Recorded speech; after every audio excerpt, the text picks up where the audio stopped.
不是病死的，而是致死的。这3种病不去医院活得更久。告诉你实情，这几年感觉身体越来越差了，去看病也看不出个所以然，每次都是开一堆药回来吃，你这个情况自我调节就行了，完全没必要去医院那么勤。可是不吃药，不打针，我的病怎么能好啊？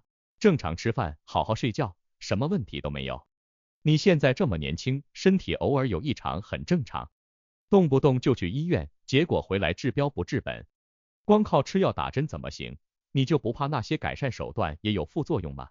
随着人们健康意识提升，生活中部分人开始对去医院找医生产生依赖心理。不可否认，定期去医院了解自己的身体状况，可以帮助大家更好的稳定健康水平。但过度依赖看病而不懂得自我调理，反而容易让大家陷入维护健康的误区当中。很多时候，并不是说专业治疗方式缺乏有效性，而是要考虑整体的改善情况。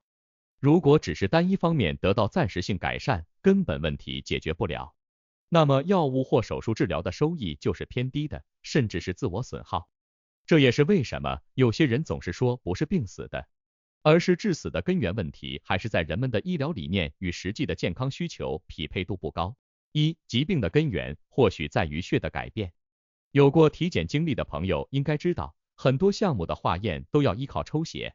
院方查尿酸、查肌酐、查转氨酶、查尿蛋白，包括血糖含量、高密度、低密度等等，都要依靠验血来获得准确指标。从某种角度上来说，人体的各项机能持续运作，实际上是由血液不断向各方输送来实现的。而血液成分的改变，各种指标波动，则体现了各项功能的运作情况。人体血管遍布全身，从重要脏器到皮肤浅层，它们无处不在。但如果血管内的血液成分发生了改变，人体机能的运作模式就会发生较大程度的改变。比如摄入不当导致血脂升高，血液中的脂肪含量提升，可能让血液变得更加粘稠，这对于血管而言会加大输送的难度。同时，心脏承担着泵血的关键工作。如果人体多处血管因为血液比较粘稠而输送缓慢，那么单位泵血量就会减少。为了满足机体对单位血液的需求，心脏可能要加快泵血速度或单次泵血力度来维持，这就造成了血压波动或心律失常。长期上来看，心肌功能难免会因为过度消耗而出现异常。此外，血液粘稠现象的本身对血管也是一种损害。血液粘稠意味着血液成分复杂，血液中杂质越多，对血管造成损伤的可能性就越大。随着高血脂血液不断冲刷健康血管，使其出现损伤，血脂以及其他杂质会不断入侵损伤处，并逐渐与血管壁组织结构融合。随着杂质进一步沉积，血管狭窄的问题便出现了。若长期得不到改善，血栓形成的可能性也会逐步提升。而后续一旦血栓脱落，则面临着各种栓塞，对机体功能的损害极大。发现了吗？所谓疾病源头都和血液成分变化直接或间接相关。如果能保证血液成分单纯，即可在较大程度上避免随之而来的损伤。那么去医院看病，依靠传统治疗手段能不能扭转这些颓势呢？针对病症本身能适当改善，但代价和风险也与之共存。传统治疗手段中最常见的就是吃药打针，严重一点的就通过大小手术来改善。这对于一些病情较为轻微的患者来说，或许有些过度医疗的意味。就比如说吃药，临床上各种各样的药物都可能存在副作用，最直接的影响就是肝脏损伤。无论是中成药还是西药，进入人体后会随着循环代谢进入肝脏并完成解毒处理。肝脏本身只需要处理日常饮食带来的各种物质，长期吃药的行为无疑增加了肝脏的负担。还有些药物对消化道刺激性较大，即便饭后吃药也无法避免。那么长期用药可能还会造成消化系统紊乱，肝脏代谢异常，消化功能减退，摄入营养不能被很好的处理并应用于机体。这不仅是一种浪费，同时还可能带来其他影响，包括血液成分的逐步改变也不可避免。而大小手术造成的不良影响就更多了。回归到血液成分变化的问题上，手术治疗或许能在局部上实现症状改善，但对于整体而言，血液成分没有被净化，即便是接受治疗的局部不会继续出现病变，其他区域也会接连发生异常，比如术后并发症、术后恢复不佳等等。血液的问题不解决，归根结底还是治标不治本。也因此，有些时候自我调理可能比就医看病、吃药手术更符合普通人养护健康的需求。3种疾病无需天天往医院跑。1、轻度血压异常。随着人体机能逐渐衰老退化，血压偶尔异常波动成为了必然。部分患者可能会感到焦虑，试图通过看病吃降压药来稳定血压水平。吃药的副作用在于肝肾代谢负担增加，针对一些特定人群，甚至会来带更多的不良反应。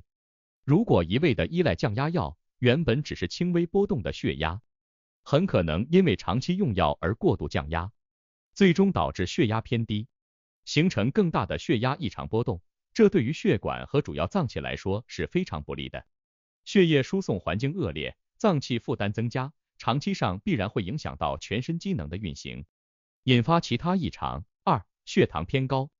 血糖水平上升可能与多种因素有关，比如胰岛功能异常、摄入习惯不佳等。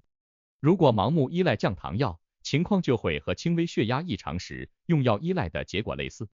降糖药的效果显而易见，但这并不是患者依赖用药的理由。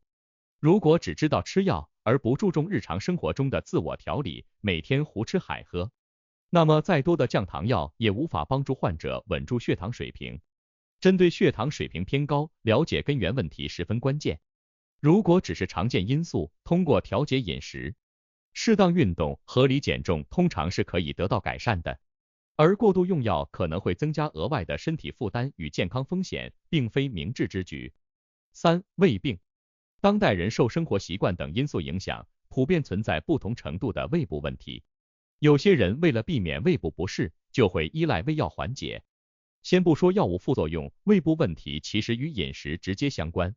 只要把饮食习惯调整好，并长期坚持，胃部问题自然就解决了。即便是情况较为复杂，必须依靠药物治疗的胃病，也不能只吃药不调理。通过多种角度实现综合调整，才更有利于对病情的控制和恢复。养血重在日常维护，健康的根源在于血液的状态。为了让血液保持干净，不被各种杂质污染，日常生活中就要做好维护工作。生活中常见的错误习惯包括饮食缺乏规律性、营养搭配不合理、睡眠时间不固定、体育锻炼不积极、长期烟酒不限制等。在血管网络的连接下，人体应该被视为一个整体，而非多个单一个体的结合物。生活中的错误习惯可能对血液成分造成潜移默化的影响，但如果能坚持做到饮食规律、营养合理、睡眠安稳、积极运动、戒烟限酒，整体状态保持高水平，血液成分就会呈现出相对清澈的状态。血液中的杂质含量越少，整体健康度就越高。定期检查也是维护健康的关键做法。通过检查结果可以发现更多的细微变化，并且能有针对性的制定改善方案。但现实生活中，部分人看到检查结果是比较焦虑的，尤其是发现指标异常时，可能会要求医生给自己提供多种治疗方案。实际上，过度焦虑可能会间接导致过度医疗。所谓的吃药打针，甚至是手术，更多的是为了满足患者的心理需求，实际的疾病改善效果有限。为了避免此类情况的发生，建议纠正体检时的心态。随着年龄增长，身体机能的各项指标发生波动是很正常的，有偶发性的，也有长期性的。想知道病情是否严重，其实很简单，医生都是见过大风大浪的。